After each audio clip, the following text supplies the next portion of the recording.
it's always unpleasant. Those who are present get the reprehension, tell the others that lectures will be inside. But I will say a lot of things which are not on the slides. And this is a very, very important part of ecology.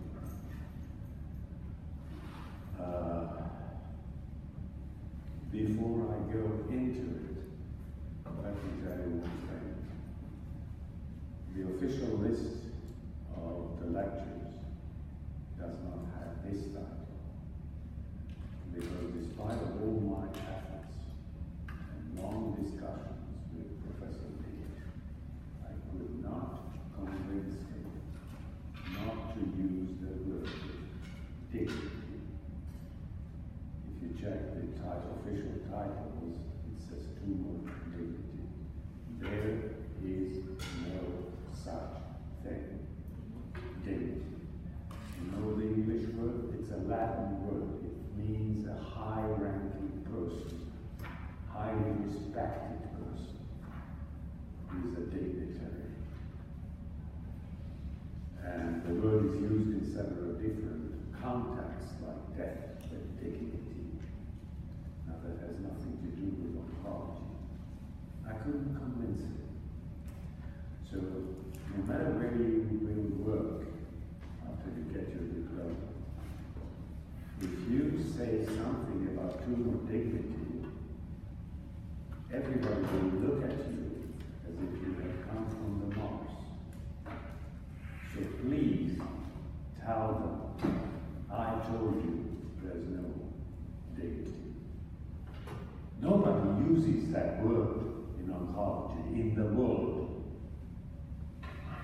He actually insists. What can I do? He's the boss. But please don't forget, there's no such thing as tumor dignity. There is another thing, which is biological potential. How does a tumor behave? And that's why I changed the title. And you have two dates here, because I know I won't be able to finish this in one lecture. I'll continue on the 2nd of November.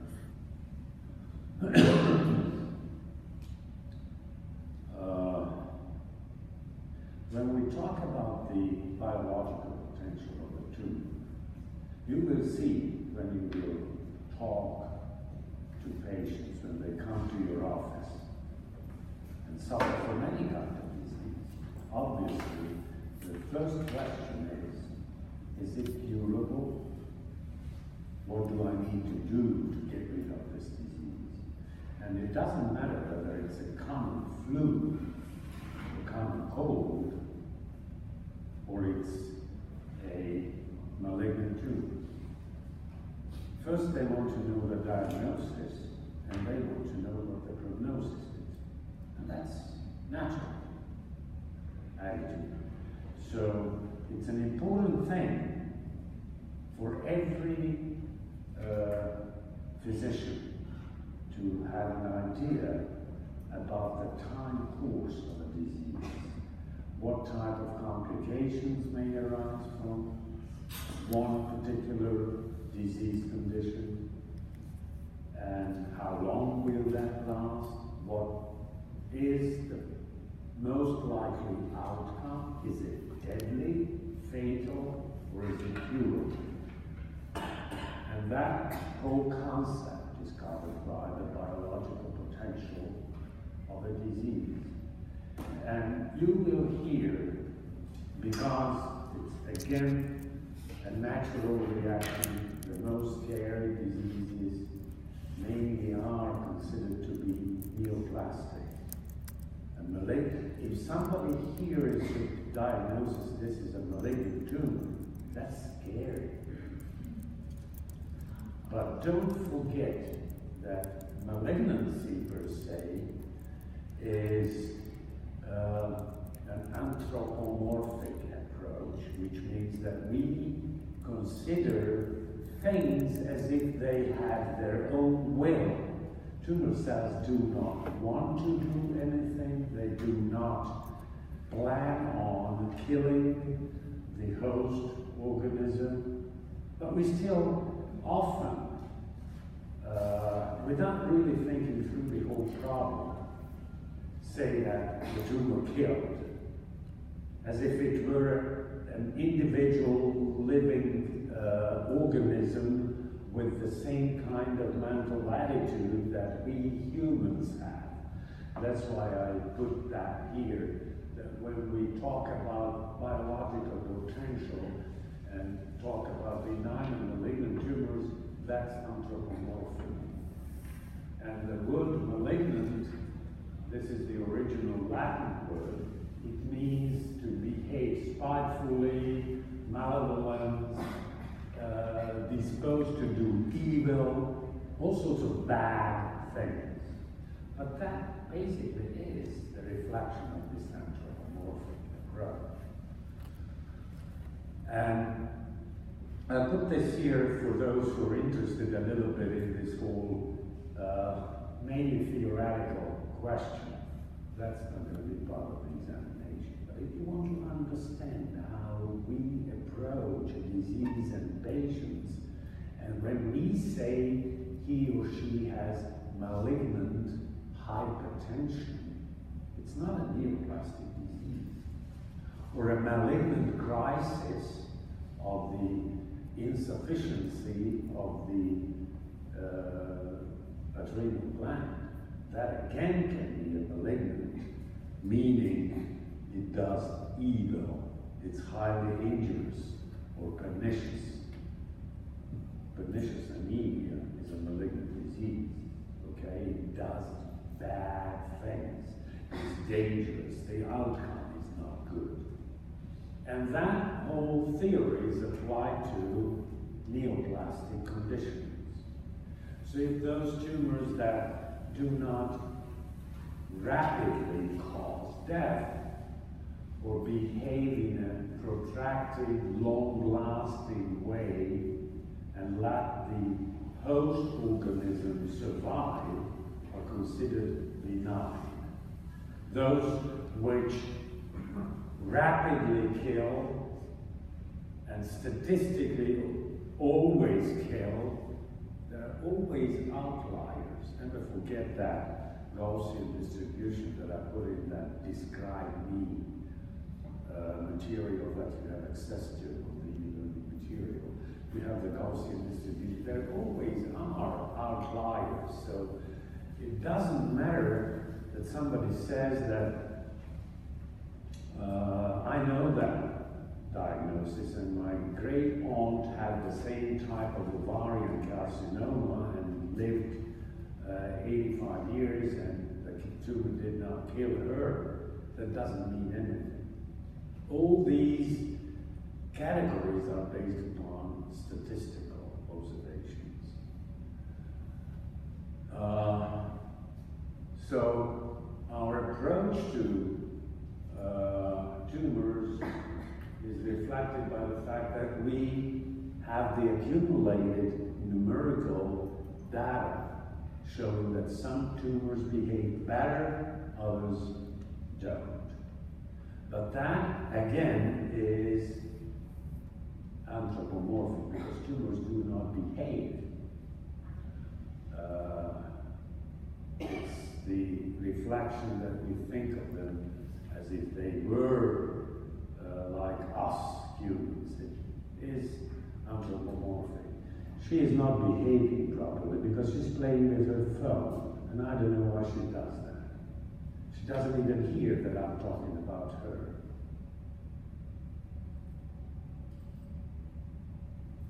I'm talking about you. Yes. Can you take your phone and go out? Thank you. And if you can get the education in intelligent behavior you're always welcome to come back. So this anthropomorphic approach is reflected by these two categories, benign and malignant. Nothing is black and white in biology. There are always shady gray areas between these two. And always keep in mind, and I will try to show you examples, how we make those decisions. Subjective. And it's highly dependent on the experiences, the actual educated level of the diagnostician, in this case the pathologist. And keep in mind, and it's very, very important, you're lucky yet, you're young. And I don't know whether anybody has had the experience of seeing through the history of somebody's dying because of a malignant tumor in the family or among acquaintances. You may have that type of experience. Hopefully you don't, but it's inevitable. It will come. There's always a chance that the pathologist made a mistake. Not intentionally, even with the best intentions, it does happen. And I can tell you stories from my own life until we turn blue in face. How many times I encountered that type of dilemma. Is this really a malignant tumor? Meaning that once I write that diagnosis down and communicate it with the clinician and the parents or the patient, it will result in radiotherapy, chemotherapy, amputation, radical surgery. So in case of doubt, and that applies to every area of medicine, ask somebody for advice. There's nothing to be ashamed of.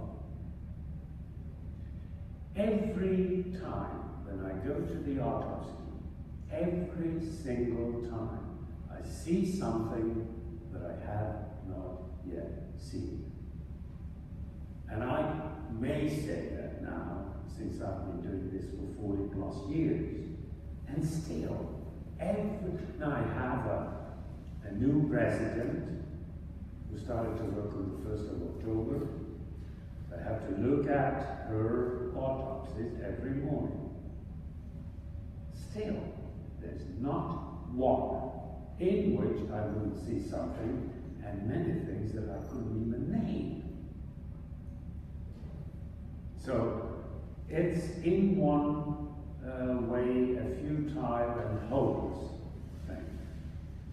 But on the other hand, it's not, because I always can find some source, call somebody on the phone, and I can describe what I see.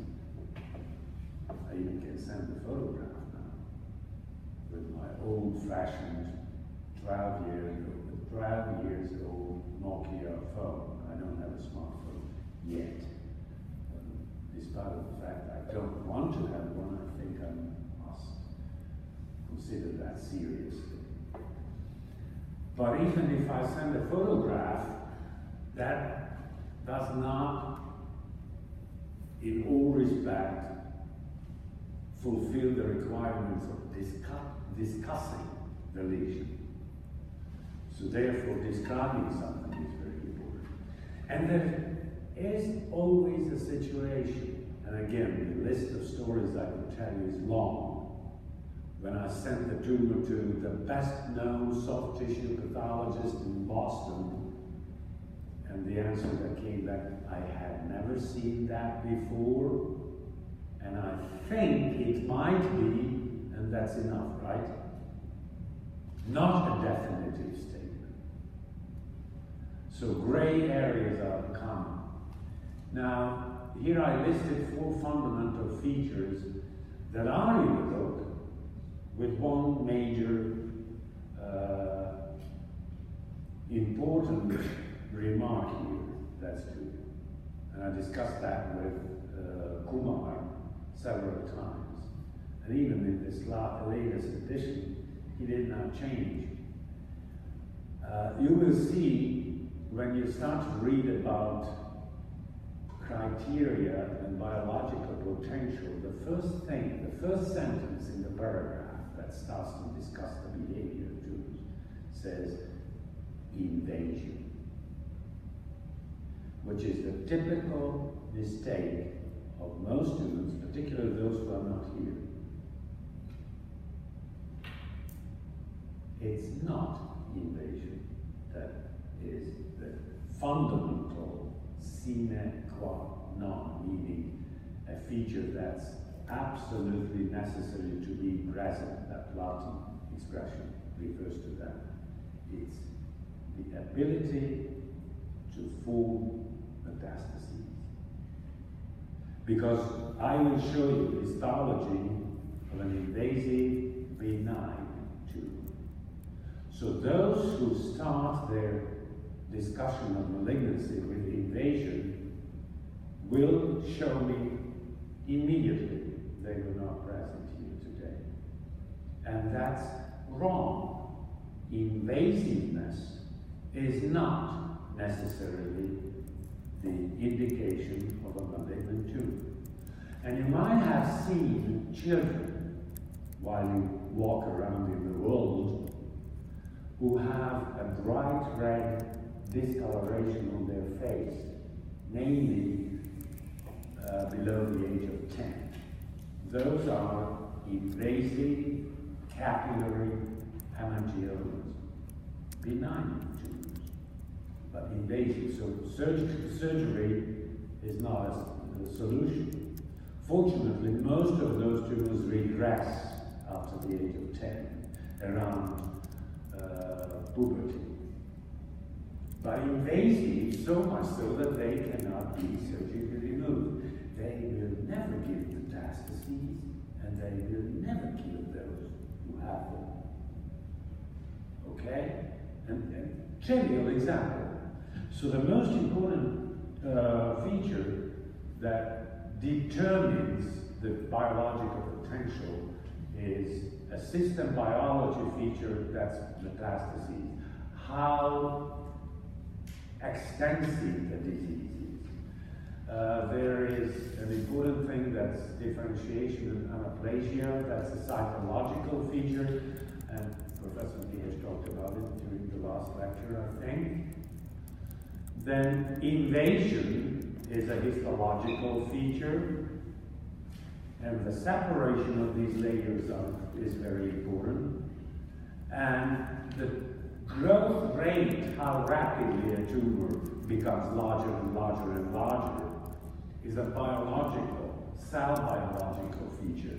And when we determine what is the possible prognosis of a tumor, these all play a role. But the fundamental cardinal feature is the ability to give metastases, with one exception. And those are the tumors of the central nervous system. Because for reasons that we still do not know, the most malignant brain tumors do not give metastases.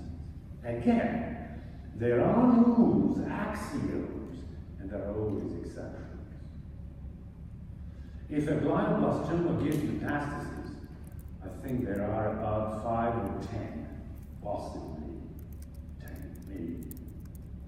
I think that number is smaller than 10, of reported cases when a glioblastoma gave metastases outside the central nervous system. It invades the brain.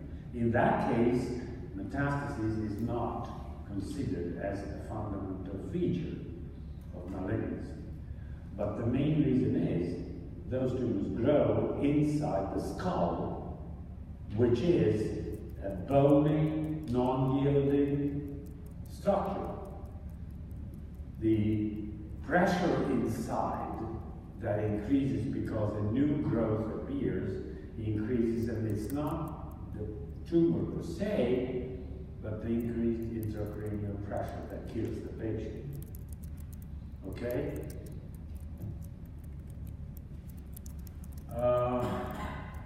When it comes to proliferation, don't think that malignant tumors always proliferate more rapidly than benign ones.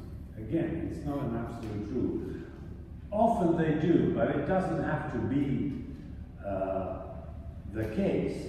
The essential feature that determines tumor growth is not cell division only, but the rate of cell death that occurs in every tumor. All the regulations that maintain the cellular integrity of these cells are screwed. They have some faulty components to them due to the genetic abnormalities that determine from the beginning, the initial step of tumorigenesis. And therefore, cell death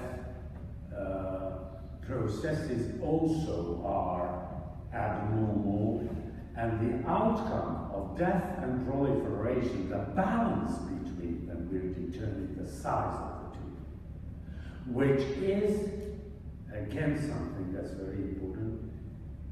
The size of the tumor, or increase in the size of the tumor, is not tumor progression. A wrong concept that you will hear all the time. Remember, during the time when you will go to radiology, you will hear that term all the time. Radiologists, when they see a larger tumor that they had seen before, they always say the tumor has progressed.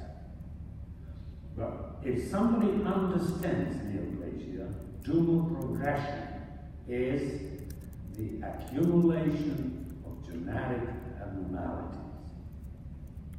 Biological thing. The genetic material becomes less and less intact. That's biological tumor progression. It's not damaged so that the cell would die, but every single cellular function is altered, including all sorts of biochemical processes, energy metabolism, blah, blah, blah, everything. Structural features that we can see in the microscope. But that's due to the damage to the DNA, or transcription and translation, or epigenetic mechanisms. So it's a complex thing, but it's not size that reflects progression.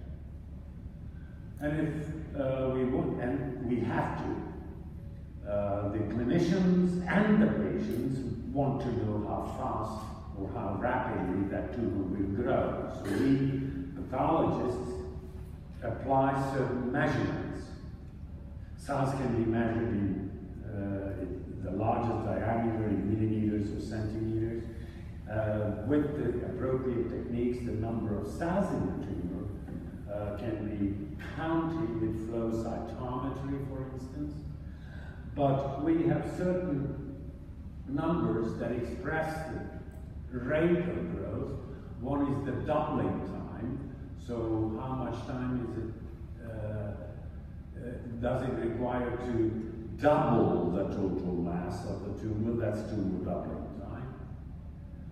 The mass to double, and then it can be, again, looked at from the point of view of growth fraction, the number of cells that actually divide, and cell death. And the integrated value of proliferating, doubling mitotic reactive cells and dead cells will come up with the end result that will tell us how large the tumor and how, in terms of time, rapidly it will grow. It's important to know that by the time of detection, the lifespan of most tumors is almost over. It takes a long time from 0 to 1 gram, from 0 to 10 to the 9th cell, which is about 1 gram. It's amazing, is it not? And then this is why you have to know that a section is 5 micrometers thick, and 1 red blood cell is about 6 microns across its largest diameter.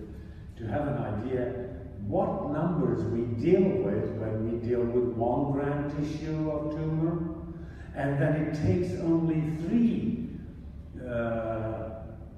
magnitude, 10 to the 9th to 10 to the 12th, 10 times doubling to grow from 1 gram to 1 kilogram. This helps you to put things in perspective, because a 1 gram mass of tumor tissue, even with the most sophisticated, presently available techniques, is almost always undetectable. And it already has 10 to the 9th malignant, avial-doing, injurious, pernicious cells without their anthropomorphic behavior. Yeah.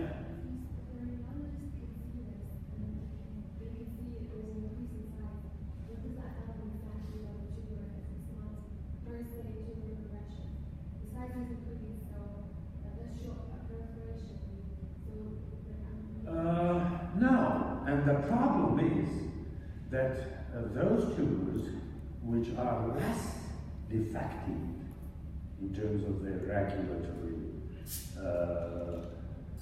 mechanisms can grow rapidly. And there is one example somewhere in Robbins, hidden in the text, that the benign tumors of the uterus, smooth muscle cell tumors, leiomyomas, rapidly grow during pregnancy. So the size that the radiologist sees can grow in weeks. The diameter can double. Still, the genetic alterations are the same in that double-sized tumor than the original. So there's no potential of metastatic behavior and so on and so on. So I discussed this issue with many great oncologists, and some say, okay, why don't you let the radiologist say that the tumor has progressed? Leave them there with their idea of progression equals size increase. It's doable. But I want you to leave this room today to know that what determines the actual biological behavior of the tumor is the genetic abnormality. And if that abnormality increases, then the behavior is less favorable. And that is true progression. It progresses towards becoming more and more evil. I think it's more important than size per se. And the classical textbook example is the size increase of leiomyomas during pregnancy. They will not do well. Again, if you think about that example, it's highly differentiated, there's no mitotic figures, there's no pleomorphism, there's no hyperchromasia, nothing histological. Still can kill the fetus. So is it a benign tumor or a malignant tumor? It will not kill the mother, it will kill the fetus. So it's not that simple as it when you will get the topics for the examination and tick off benign tumors, malignant tumors, and eventually somebody will come to you and say, well, listen, I'm 6 months pregnant, and I have a twin pregnancy, and I have 5 different sized gliomyomas. What am I supposed to do with them? Are they benign or malignant? Then you will have to be absolutely clear about one thing. Malignancy is a clinical term. If it is bad for the patient, and in this case the fetus, then it's malignant. It's not the histology. And what is emphasized to you throughout the 3rd year is trying to put together those 4 things: the biological, the system biology, the cytology, the histology, and the cell biology, and put those together and come up with an idea whether a tumor is malignant or benign. That's true. But in real life, the whole thing is more complex than just those 4 nicely, didactically separable features. And this holds true for the doubling time, the number of cells that divide, and this growth fraction, which is expressed in percentage, or we can count the mitotic figures, and we have to do that. And I again give you an example. It's a must, and if somebody doesn't know HbF during examination, I stop asking further questions, and I tell you why. Every single report that goes to oncology, histopathology, must have this kind of abbreviation. The mitotic activity is 10 per 10 HbF. And HbF refers to high power field, which is the 40x objective. It's roughly 0.162 square millimeters, and we count as I said. I will go back now after this lecture, and I have a stack of brain tumors that I need to look at, and each and every one of them I will look at with the 40x objective and count the mitotic figures in 10 of those 10 high power field areas, and write in my report that the mitotic activity is 5 per 10 HbF. And the reason why I will fail those students who do not know this is that the patient will come and say, "Doc, here is my histopathology report, and it says 5 per 10 HbF, or it says 15 per HbF. What does that mean for me in terms of survival and for my family? Will I have enough time to take care of all my business and will and arrange my funeral?" Because this number, in a way, is a reflection of tumor growth speed. Just as the percentage of the number of cells which are within the cell cycle. And the number of mitotic figures is a different thing when we see them in an HLE section. That's what we use. But there is an immunohistochemical method for that too. And I think Professor Desir will talk to you about immunohistochemistry. And there are zillions of different markers which we use daily, routinely in our diagnostic work. One, no, I don't have it here, maybe later on, is Ki-67 or B1 that can be determined by the immunohistochemical method. But that's a different thing than 5 per 10 HbF. And the number of mitotic figures will also be affected by processing of the tissue. Because once they get fixed, they cannot proliferate anymore. Or, welcome. I think you missed half of it. Doesn't matter. That's what I thought. And the cell cycle may be different in different tumors. So by the time the tumor is put in, 10% buffered formalin, remember? 10% buffered formalin. The surgeon removes the tumor, puts it in fixative. By the time the fixative diffuses through, if you want to play with your phone, will you get the hell out of here right now? Please. Yes, yes, you. I am trying to explain important things here. You come in half an hour late, sit down and play your phone. Get out now. No, get out now. Yes, you are frustrating the hell out of me. I do not tolerate that. So by the time the fixative diffuses, the cells, most of them, stop dividing. So we come to dividing mitotic figures, may not be the right idea about the speed of growth. So there are so many technical aspects of this whole. Yeah. And the biopsy, somewhere, look at that. I don't have a centimeter here, but I do have this. You can see how big this tumor is. It's about 8 centimeters in its largest diameter. It does have a capsule that is harmful formalin to penetrate through.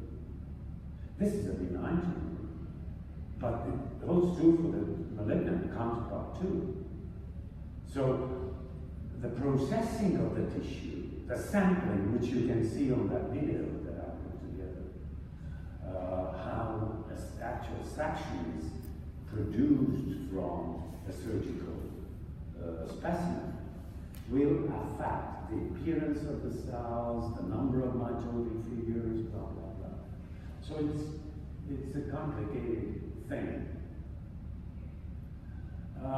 This is again a theoretical thing, just to show you that if we have 1 gram tissue of tumor and 2 new cells are produced from each 1,000 cell group, in 1 hour, 1 million new cells would be the result. And that is an unthinkable speed of growth, which does not happen. Why? Because a lot of these cells, 97% of skin tumor cells die spontaneously. Although they go through that cycle, but they die. Why? Because of genetic progression. During that division, when the DNA is separated into 2, errors occur. And the more rapidly that division occurs, the higher the chance is that there will, good old Murphy, if anything can go wrong, it will. So by several different mechanisms, mitotic catastrophe, apoptosis, autophagia, onnoicus, necroptosis. So this shows you that it's not only apoptosis or necrosis that would result in cell death, again something that you won't find in the book. But fortunately, so many cells die, and that will be the final determinant of the total size growth of a tumor. And this is what I showed you. This is a lipoma. I will change these into English, translate that into English, but that's striated muscle, that's a peripheral nerve. But what you can see here, it's an actual surgery, is a well-circumscribed tumor, and I showed you this. It has a capsule, and then if the histologists looked at after dehydration using increasing alcohol concentrations, the fat is dissolved out from the tissue, and this is a well familiar appearance of fat. For you, you've seen that in human histology in the previous years. But again, it's a benign tumor, so the cells are more or less similar, and although they are in a neoplastic growth, they highly resemble the original fat. And that high resemblance is an important feature to say this is a well-differentiated tumor. They look like the cells that they originate from. And as I go through, this is more or less similar. There is a little bit more stroma, connective tissue stroma, but the cells still are more or less of the same size, the same shape, form, nuclear features, blah, blah, blah. Still a well-differentiated tumor. And it can even be, this, I just put it just for the house. This is a brown fat tissue, and the only reason we know it's brown fat is that the cells are multivacuolated. Does occur even in an adult. So tumors may arise from brown fat, and those tumors are called hibernomas, because those animals that hibernate over winter, like a bear, they get all their energy from this type of fat tissue. But that's beside the point. As we go further on, and we see cells that have accumulated a lot of genetic damage, now we see them. Look at them. There are tumor cells of this size and this size, or this size. Tiny little ones, multivacuolated, univacuolated, small ones, big ones, hyperchromatic nuclei.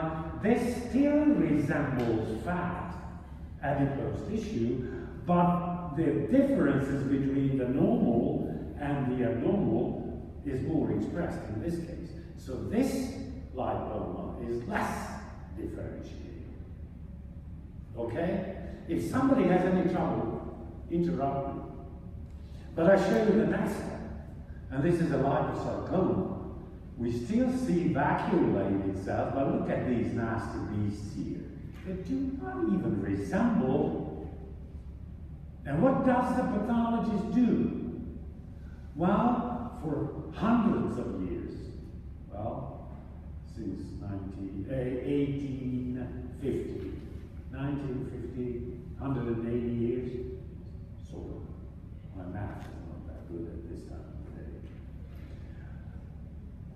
Those who have seen a lot of these said, oh, I remember there had been a case 15 years ago, looked exactly like this, and the patient died in 3 months. This is a malignant tumor. And there are some cells that look like fat cells, so it's a malignant tumor of adipose tissue, so it's a liposarcoma. Now, as we speak, we have immunohistochemical markers, molecular markers, blah, blah, blah. But the thing that will determine what type of immunohistochemistry is to be used, what type of molecular analysis is to be used, is based upon the first impression of the pathologist. This looks like, that's the fundamental sentence. This does look like that I have seen before. Or somebody has told me that this must be a liposarcoma. So let's go back and compare it to those images that are available on the internet. With a smartphone, it's more fast than with my typing into Google Scholar or whatever, PathNet, or just still an old-fashioned traditional person. That's the reason why I can't stand anybody who's playing with the smartphone while I'm talking here. I take the book down from my bookshelf. I spend tens of thousands of dollars on books. And look at that. I remember that it's on the right side in the upper corner, my visual attitude. And it's an intellectual reward. And that's why I keep saying that pathology is a schizophrenic part of medicine. Because as soon as I solve that difficult intellectual problem, yes, this is a liposarcoma, which gives me the intellectual satisfaction that I solved that problem, the same time I sign somebody's death warrant. That's the schizophrenic feature of pathology. Okay.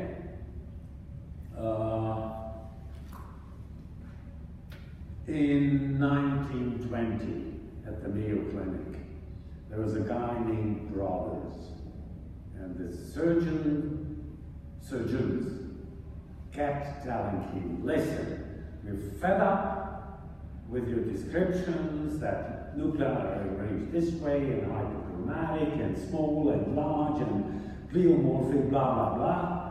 Tell us something that we can rely on if we want to tell a patient, he's okay.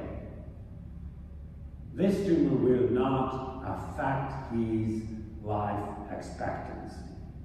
And then this guy, he was a genius. It does happen even among pathologists. I worked there once, and there is a museum for him. And I have seen the actual sections that he used for this whole thing that's in every single stinking pathology book today. He said, okay, let's try to figure out something. And he looked at lip cancers. And Minnesota is an area within the US where lip carcinoma is common. So he had a lot of them. And lip carcinoma is surgically treated by a quadrangular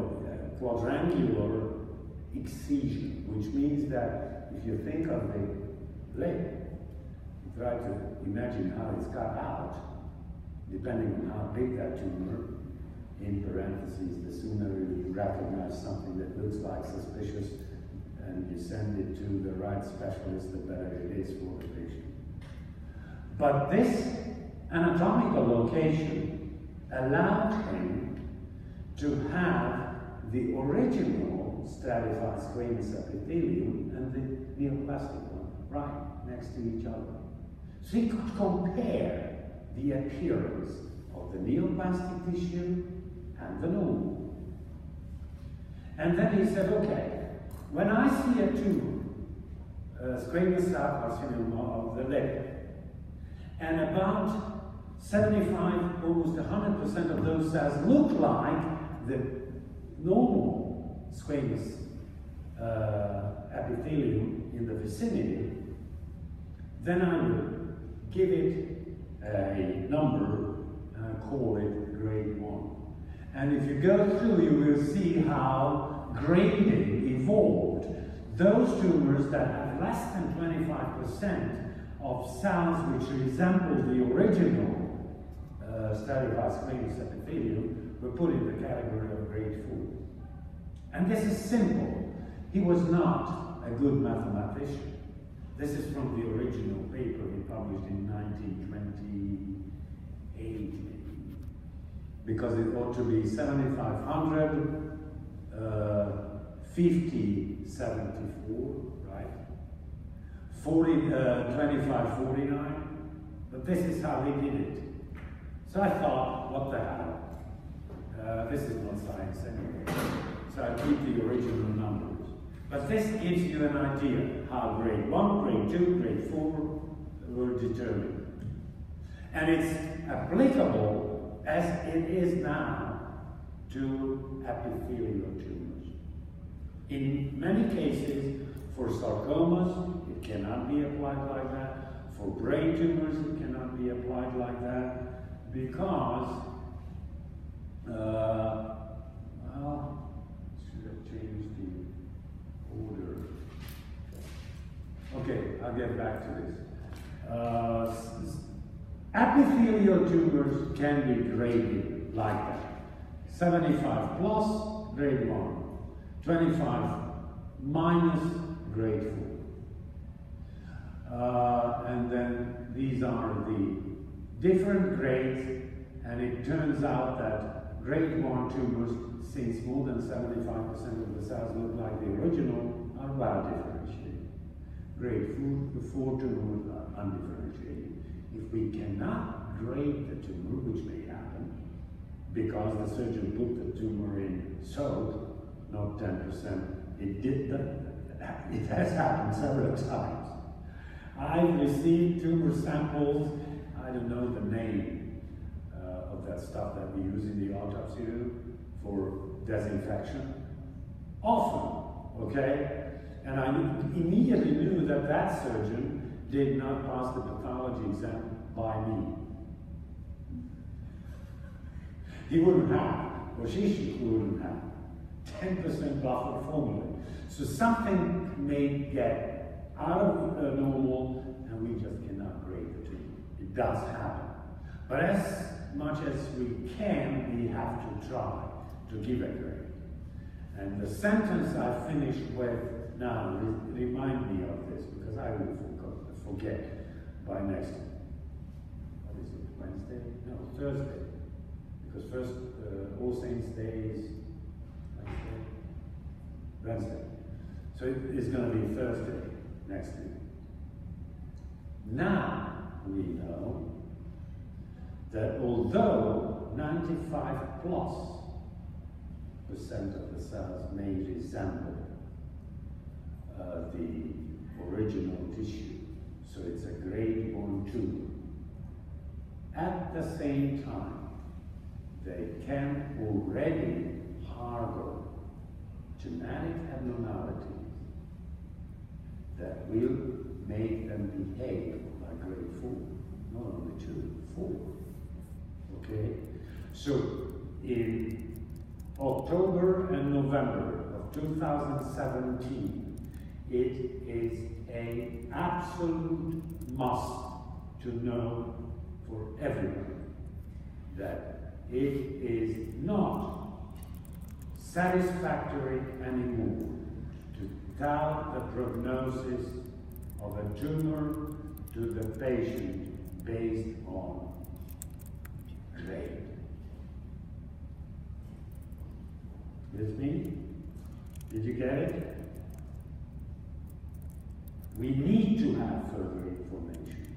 And most of that additional information is molecular, genetic, immunohistochemical, blah, blah, blah. Okay? And this is where I will continue next. Thanks for coming, guys. I apologize for being rude, but I cannot stand that. When somebody comes in, I never, throughout my 40 years career, have had this experience. Somebody walks in, you didn't see her. She came in like that, sat down, took out her phone, and started to use it.